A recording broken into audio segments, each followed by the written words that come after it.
السلام علیکم ویورز۔ وہ جو عشق تھا آج اس ناول کی آخری ایپیسوڈ ہے۔ کیا محراب کی زندگی سے آزمائشیں ختم ہوں گی؟ کیا اسے اس کے صبر کا اجر ملے گا؟ سنتے ہیں وہ جو عشق تھا ناول کی آخری ایپیسوڈ۔ مطلبی، مفاد پرست، احسان جتانے والی، شاید زارون اس لڑکی کے بارے میں زیادہ بہتر جانتا تھا۔ اس روز عائرہ نے اسے کام سے چھٹی کے بعد گھر واپسی کے بجائے ایک ریسٹورینٹ کے باہر ڈراپ کیا تھا۔ شہریار کی بیٹی محراب کے ساتھ تھی اور اسے اس بچی کو اس کی ماں سے اسی ریسٹورینٹ میں ملانا تھا۔ شہریار کی بیوی شہزین اسی شام اسی ریسٹورینٹ میں ایک دوست کے ساتھ کھانا کھانے آئی ہوئی تھی۔ محراب کے ساتھ اپنی بیٹی کو دیکھ کر وہ فوراً لپک کر ان کے قریب آئی تھی۔ پری، مما کی جان، تم یہاں کیسے پہنچی؟ دبوچ کر سینے سے لگاتے ہوئے وہ ماں بے طرح خوش ہوئی تھی۔ محراب کو بے حد اچھا لگا تھا۔ عائرہ ایک مرتبہ پھر اس کی نظروں میں معتبر ہو گئی تھی۔ میرے ساتھ آئی ہے پری، عائرہ کی ہدایت کے عین مطابق اس نے جواب دیا۔ شہزین فوراً اس کی طرف متوجہ ہوئی۔ تم کون ہو؟ سیف ہوں پری کی۔ اوکے، آؤ میرے ساتھ۔ وہ اسے اپنی ٹیبل پر لے آئی۔ اس شام محراب اور پری نے شہزین کے ساتھ کھانا کھایا۔ واپسی پر جب محراب اس سے رخصت لے رہی تھی، اس نے اسے اپنا کارڈ دیا اور یہ درخواست کی تھی کہ وہ گائے بگائے بچی کو اس سے ملواتی رہے۔ محراب نے وعدہ کر لیا تھا۔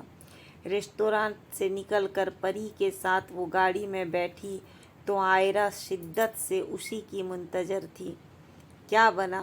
کچھ نہیں، اپنا کارڈ دیا ہے اس نے اور دوبارہ پھر بچی سے ملنے کی درخواست کی ہے۔ گڈ، لاؤ کارڈ دو مجھے۔ محراب نے کارڈ اسے دے دیا۔ جیسے ہی عائرہ نے گاڑی اسٹارٹ کی، وہ پوچھے بغیر نہ رہ سکی، تم کیوں نہیں ملی شہزین سے؟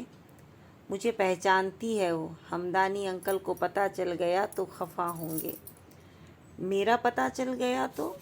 تمہارا شہریار بھائی سنبھال لیں گے، فکر نہ کرو۔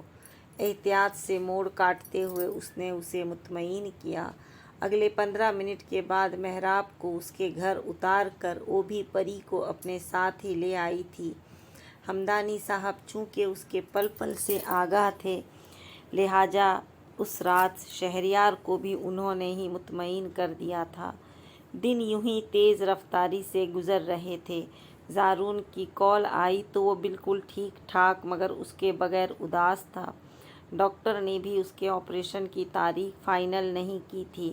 محراب کو اس سے بات کر کے بے حد اچھا لگا۔ گزرتے ہر دن کے ساتھ زارون کی محبت اس کے اندر اپنی جڑیں مضبوط کر رہی تھی، مگر اس نے زارون کو نہیں بتایا تھا۔ اس روز اسے شہزین کے گھر جانا تھا۔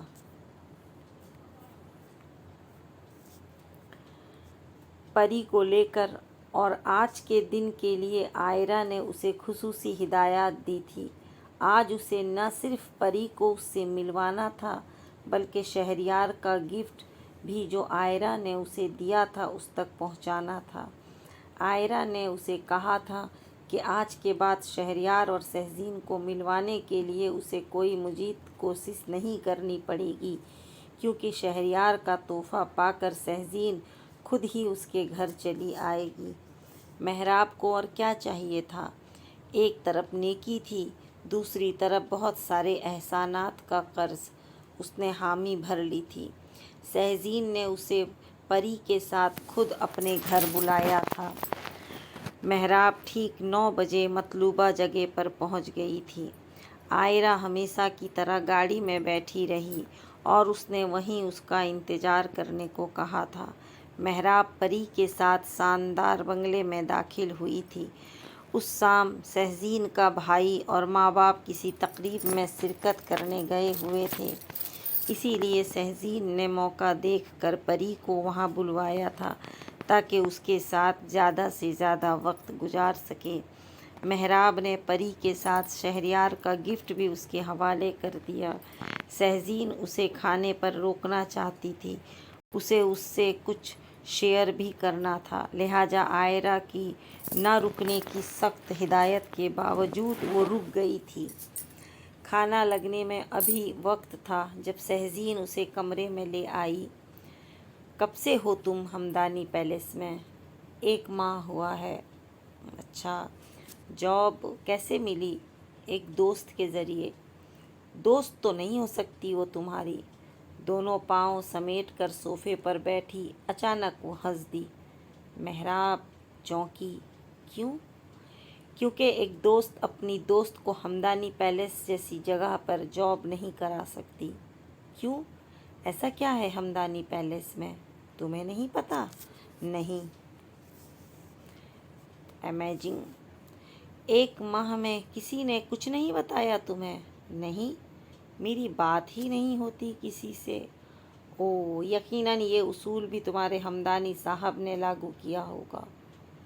بات کیا ہے مجھے بتائیں پلیز۔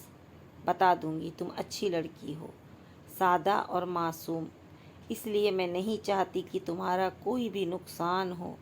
پہلی فرصت میں تم یہ جاب چھوڑ دو پلیز۔ ٹھیک ہے، مگر بات کیا ہے مجھے بتائیں پلیز۔ محراب کے ہاتھ ٹھنڈے ہونے لگے تھے۔ سہزین نے اس کے ہاتھ تھام لیے۔ ہمدانی پیلس لڑکیوں کے لیے محفوظ جگہ نہیں ہے۔ یہ جو ہمدانی صاحب ہیں نا، یہ بہت بڑے سرجن ہیں۔ نوجوان لڑکیوں اور لڑکوں میں چن کر ایسے لوگوں کو جاب دیتے ہیں جو بہت مجبور اور لاوارث ہوں، جن کے پیچھے کوئی مضبوط ہاتھ نہ ہو۔ دوران ملازمت موقع ملنے پر یہ پھر انہی افراد میں سے جو بھی ہاتھ لگے اسے بے ہوش کر کے اس کے جسم سے قیمتی آرگنز چوری کر لیتے ہیں اور پھر اپنے مخصوص لوگوں کے ہاتھوں فروخت کر کے پیسہ بناتے ہیں۔ جو ان کے ہاتھوں لٹ جاتا ہے اسے ڈرا کر خاموش کرا دیتے ہیں۔ میری سگی خالہ کو 10 سال اپنے گھر کے قید خانے میں زنجیروں میں باندھ کر رکھا اس شخص نے۔ اسی لیے پاپا کو جیسے ہی ان کی اصلیت پتہ چلی، انہوں نے ان سے کنارہ کشی کر لی۔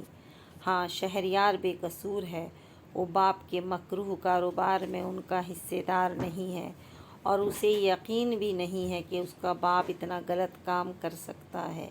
اسی لیے مجھ سے شدید محبت کے باوجود وہ مجھ سے الگ رہ رہا ہے، کیونکہ وہ ہم دونوں میں سے کسی ایک کو بھی نہیں چھوڑنا چاہتا۔ محراب کے وہم و گمان میں بھی نہیں تھا کہ ہمدانی پیلس کی کہانی یہ نکلے گی۔ اس کی پیشانی اس وقت پسینے سے تر ہو گئی تھی۔ جانے کیوں اس لمحے اسے شدت سے زارون یاد آیا تھا، اس کا شوہر، اس کا محافظ، اس کا سچا خیر خواہ۔ سہزین نے اس کی گھبراہٹ دیکھ کر نرمی سے اس کا ہاتھ دبایا۔ پریشان ہونے کی ضرورت نہیں، اللہ نے چاہا تو وہ شخص اب تمہیں کوئی نقصان نہیں پہنچا سکے گا، کیونکہ تم اس کی اصلیت جان گئی ہو۔ ہاں، اس دوست سے فوراً کنارہ کشی کر لو جس نے تمہیں اس جال میں پھنسانے کے لیے یہ جاب دلوائی۔ وہ وہی بات کر رہی تھی جو زارون کہتا تھا اور اسے برا لگتا تھا۔ اسی وقت ملازمہ نے کھانا لگنے کی اطلاع دی تو سہزین اسے زبردستی کھانے کی میز پر لے آئی۔ محراب کا دل اس وقت ٹوٹ کر رونے کو چاہ رہا تھا، مگر وہ ضبط کیے بیٹھی رہی۔ چند نوالے زبردستی حلق سے اتار کر اس نے سہزین سے رخصتی کی اجازت لی تھی۔ بالکل معاوف اعصاب کے ساتھ وہ بنگلے سے باہر روڈ پر آئی تو عائرہ فوراً گاڑی اس کے پاس لے آئی۔ آؤ بیٹھو۔ سنسان سڑک پر وہ اس کے ساتھ کوئی تماشا افورڈ نہیں کر سکتی تھی، تبھی چپ چاپ آ کر بیٹھ گئی۔ اتنی دیر کیوں لگا دی تم نے؟ کہا بھی تھا جلدی آ جانا۔ کھانے پر روک لیا تھا اس نے۔ بمشکل اس کے حلق سے آواز نکل سکی۔ عائرہ چونکے بنا نہ رہ سکی۔ تمہیں کیا ہوا ہے؟ کچھ نہیں، بس زارون یاد آ رہا ہے۔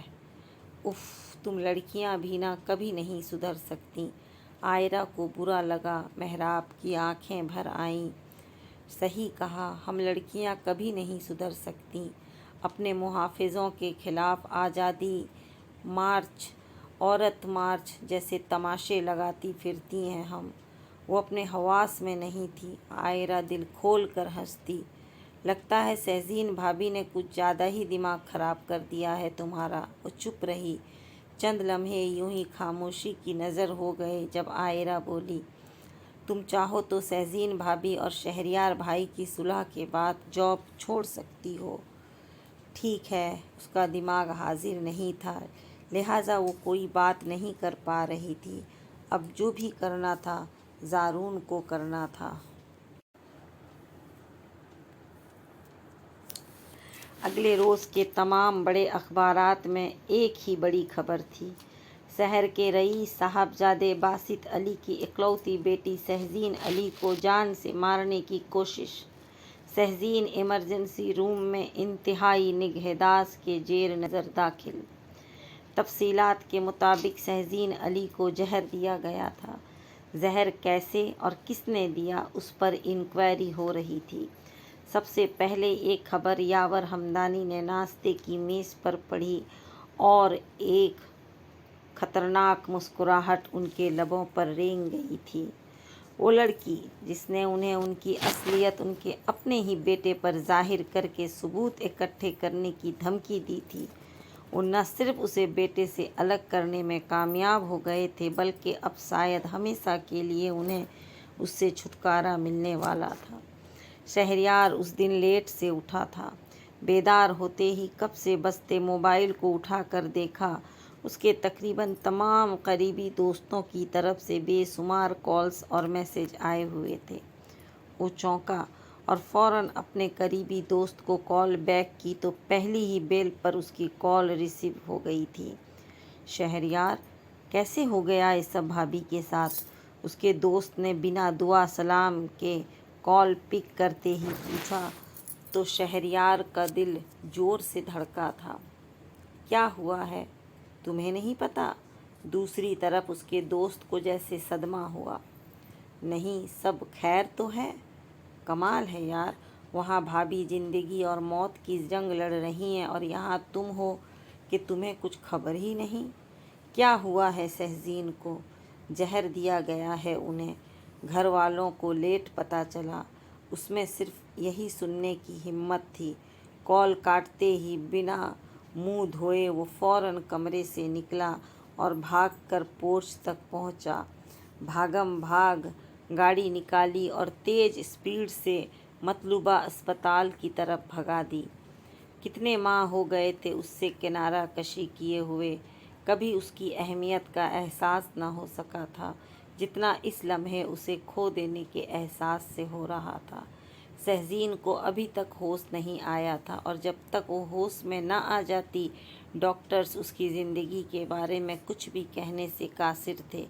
کسی کو سمجھ نہیں آ رہا تھا کہ آخر کیسے اور کس نے سہزین کو زہر دیا۔ پولیس اپنا کام کر رہی تھی، مگر گھر پر سوائے سہزین اور ایک ملازمہ کے اور کسی کا موجود نہ ہونا ان کی مشکل بڑھا رہا تھا۔ ملازمہ نے جو بیان دیا اس کے مطابق سہزین کی کوئی جاننے والی اس کی بیٹی کو اس سے ملانے لائی تھی۔ سہزین نے اسے کھانا کھلایا اور وہ بچی کو وہیں چھوڑ کر رخصت ہو گئی۔ اس بیان میں کچھ بھی ایسا نہیں تھا کہ شک کیا جاتا۔ شہریار اسپتال پہنچا تو وہاں پوری باسط فیملی موجود تھی۔ وہ سہزین کو دیکھنا چاہتا تھا مگر سہزین کے والد اور بھائی نے اس کی اجازت نہیں دی۔ سہزین کے ہوش میں آنے سے پہلے وہ اس کی شکل دیکھنے کے روادار بھی نہیں تھے۔ شد شکر کہ اگلے چند گھنٹوں کے بعد سہزین کو ہوش آ گیا تھا۔ ہوش میں آنے کے بعد جو پہلا بیان اس نے دیا اسی سے پولیس کو زہر کا سراغ ملا۔ سہزین نے بتایا کہ جو گفٹ اسے مہراب نے اس کے شوہر کی طرف سے دیا اس کا ریپر اور اندر موجود پرفیوم خطرناک ترین زہر میں ڈوبے گئے تھے۔ گفٹ کھولتے ہی سہزین ساتھ ساتھ سیب کھا رہی تھی۔ اس کے ہاتھ کو لگنے والا زہر سیب کو لگ گیا تھا۔ پرفیوم تو ابھی اس نے اسپرے بھی نہیں کیا تھا، اگر وہ کر لیتی تو شاید موقع پر ہی اس کی موت ہو جاتی۔ یاور ہمدانی صاحب نے اپنی ڈاکٹری کا بھرپور فائدہ اٹھاتے ہوئے یہ سارا پلان تیار کیا تھا۔ ایک پلاننگ انسان کرتا ہے اور ایک پلاننگ انسان کو پیدا کرنے والے خالق کی طرف سے ہوتی ہے، اور ہوتا وہی ہے جو خالق چاہتا ہے۔ اپنی طرف سے یاور ہمدانی نے کوئی غلطی نہیں کی تھی، مگر پھر بھی پکڑے گئے تھے۔ جس بیٹے پر اپنی حقیقت ظاہر نہ کرنے کی کوشش میں وہ بہو کی جان لے رہے تھے، اسی بیٹے کو ان کی اس حرکت نے ہر بات سے آگاہ کر دیا تھا۔ انسان جب شیطان کا بازو بن کر قدرت کی قائم کردہ حدود کی خلاف ورزی کرتا ہے تو پھر وہ جبار و قہار بھی اسے اس کی اوقات یاد دلانے میں مہلت اور رعایت ختم کر دیتا ہے۔ شہریار اور ہمدانی صاحب کے ساتھ پولیس نے محراب کو بھی گرفتار کر لیا تھا، جسے اس سارے قصے کی خبر ہی نہیں تھی۔ زندگی میں دوسری بار اس نے دوستی کے نام پر دھوکہ کھایا تھا اور منہ کے بل گری تھی۔ مریم بیگم اور مسز عبدالرحیم کا رو رو کر برا حال تھا۔ سمندر پار بیٹھے زارون عبدالرحیم کو خبر ہی نہیں تھی کہ اس کے پیچھے اس کے پیاروں پر کیسی آفت ٹوٹ پڑی تھی۔ اس کا آپریشن کامیاب ہو گیا تھا اور آج کل وہ ریسٹ پر تھا۔ اس روز بہت دنوں بعد اس نے پاکستان کال کی اور تبھی مسز عبدالرحیم نے رو رو کر اسے ساری روادات کہہ سنائی تھی۔ وہ تو سن کر دنگ رہ گیا تھا۔ محراب اتنی بے وقوف کیسے ہو سکتی تھی؟ عائرہ، جس کا اس سارے قصے میں مرکزی کردار تھا، خطرہ بھانپتے ہی راتوں رات باہر بھاگ گئی تھی۔ محراب کو بعد میں پتہ چلا کہ وہ بن ماں باپ اور بہن بھائی کے اکیلی رہتی تھی۔ کچھ عرصہ قبل اپنے فیانسی کے ساتھ اس کا شدید جھگڑا ہو گیا تھا، جس کے جواب میں اس کے فیانسی نے خودکشی کر لی تھی۔ جس رات محراب نے ٹیرس پر اسے ایک نوجوان لڑکے کے لیے روتے ہوئے دیکھا تھا، وہ وہی اس کا فیانسی تھا، جس کی موت کے بعد وہ اور بھی زیادہ بگڑ گئی تھی۔ محراب نے زندگی میں کبھی ایسی ذلت کا تصور بھی نہیں کیا تھا جو اسے بے یار و مددگار دیکھنے کو مل رہی تھی۔ لال حویلی کے ماتھے پر کلنک کا ایک اور ٹیکا لگ گیا تھا۔ یقیناً زارون اس واقعے کے بعد اس کی شکل پر تھوکنا بھی گوارا نہ کرتا۔ کتنی بار اس نے اسے سمجھایا تھا، نصیحت کی تھی کہ وہ عائرہ سے دور رہے، مگر اس نے اس کی نصیحت کو ہوا میں اڑا دیا تھا۔ وہ اسی قابل تھی کہ اسے سزا پانے کے لیے اس کے حال پر چھوڑ دیا جاتا۔ فقط چند ہی دنوں میں رو رو کر اس نے اپنی آنکھیں سجا لی تھیں۔ ادھر زارون نے ڈاکٹرز کو اپنی پاکستان روانگی کے لیے درخواست بھجوا دی تھی۔ ڈاکٹرز ابھی اسے سفر کی اجازت نہیں دے رہے تھے، مگر اس کی ضد اور مجبوری کے پیش نظر اسے اجازت مل گئی تھی۔ بنا اپنی حالت کی پرواہ کیے اپنے دوست کے ساتھ وہ فوراً اپنے ملک کے لیے روانہ ہوا تھا، مگر اس سے پہلے ہی شہزین نے شہریار اور محراب کو معاف کر دیا تھا۔ جو بیان محراب نے پولیس کو دیا، شہزین سمجھ گئی کہ اسے محض جال میں پھنسایا گیا تھا، وہ بھی بے خبر رکھ کر، جھوٹ بول کر۔ دوسری طرف شہریار بھی ساری کہانی سے یکسر لا علم تھا، تبھی اس نے اسے بھی معاف کر دیا تھا۔ زارون لمبے سفر کے بعد گھر پہنچا تو محراب تیز بخار میں فنک رہی تھی۔ اپنے قدموں پر چلتا وہ بیساکھی کے سہارے گھر میں داخل ہوا تو مسز رحیم اور مریم بیگم دونوں اسے دیکھ کر خوشی سے رو دیں۔ وہ ان دونوں سے مل کر انہیں تسلی دیتا محراب کے پاس آیا تو اس کی حالت دیکھ کر اس کا سارا غصہ صابن کے جھاگ کی طرح بیٹھ گیا۔ فقط چند دنوں میں کیا سے کیا ہو کر رہ گیا تھا۔ محراب، وہ سو رہی تھی جب اس کی پکار پر پٹ سے آنکھیں کھول دیں۔ اسے دیکھتے ہی آنسو یوں بہے تھے جیسے موتیوں کی لڑی ٹوٹ گئی ہو۔ زارون نے اس کا ہاتھ تھام لیا تھا۔ کب عقل آئے گی تمہیں محراب، کب اپنی عقل کا استعمال کرنا سیکھو گی تم؟ وہ غصے میں تھا مگر ظاہر نہیں کر رہا تھا۔ محراب کے آنسوؤں میں شدت آ گئی تھی۔ آئی ایم سوری زارون، مجھے واقعی نہیں پتہ تھا میرے ساتھ یہ سب ہو جائے گا۔ تمہیں ہمیشہ نقصان اٹھانے کے بعد ہی اپنی غلطی کا احساس ہوتا ہے۔ اس کے آنسوؤں نے اس کا دل پگھلا دیا تھا۔ محراب نے اس کا ہاتھ یوں مضبوطی سے تھام لیا جیسے اسے پھر سے کہیں کھو جانے کا اندیشہ ہو۔ چلو بھول جاؤ سب، آخری خطا سمجھ کر معاف کر رہا ہوں۔ اس کے بعد کوئی حماقت کی تو بہت برا پیش آؤں گا۔ وہ اسے مزید اذیت میں مبتلا نہیں رکھنا چاہتا تھا، تبھی فوراً معاف کر دیا۔ وہ بے یقین سی فوراً اٹھ کر اس کے گلے لگ گئی تھی۔ تم بہت اچھے ہو زارون، قسم سے بہت اچھے۔ اچھا قائم رہنا اب اس بات پر۔ وہ مسکرا دیا۔ محراب نے اور شدت سے اس کے گرد اپنا حصار باندھا تھا۔ قائم رہو گی نا اس بات پر؟ تنگ نہیں کرو گی نا؟ نہیں۔ کیوں؟ فقط 3 ماہ میں اتنی کیسے بدل گئی ہو تم؟ تم میرے لیے خود کو بدل سکتے ہو تو میں کیوں نہیں بدل سکتی؟ یعنی تم نے دل سے معاف کر دیا ہے مجھے؟ ہاں۔ چلو پھر چھوڑو، ذرا دیکھ تو لو تمہیں جھوٹ بولتے ہوئے کیسی لگتی ہو۔ اس نے پھر اسے تنگ کیا۔ محراب تڑپ کر الگ ہوئی۔ تمہیں یہ سب جھوٹ لگ رہا ہے؟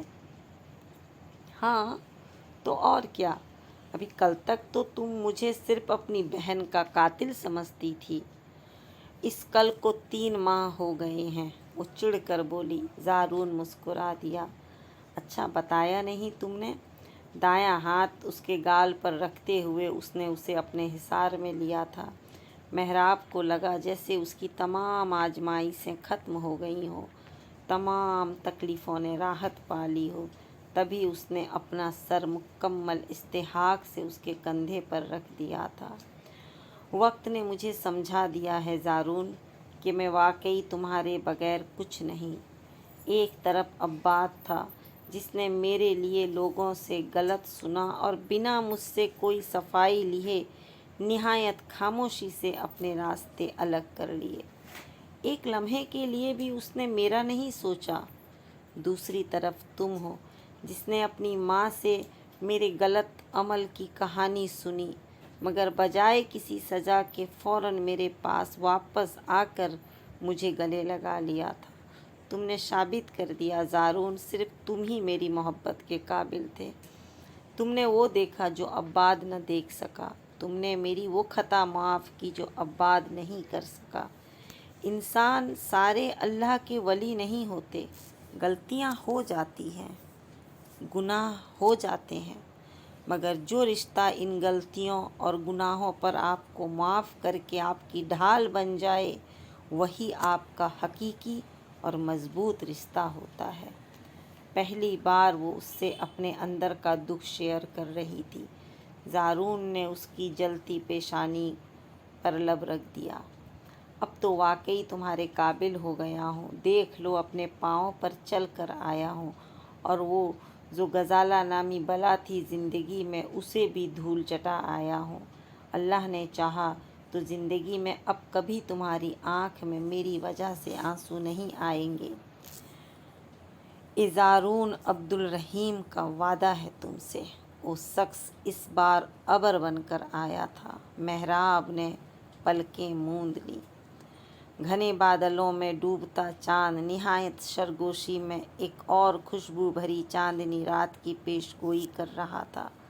محراب نے چاند کی سرگوشی پر زیر لب مسکرا کر اپنا سر مکمل استحقاق سے اس کے کندھے پر رکھ دیا تھا۔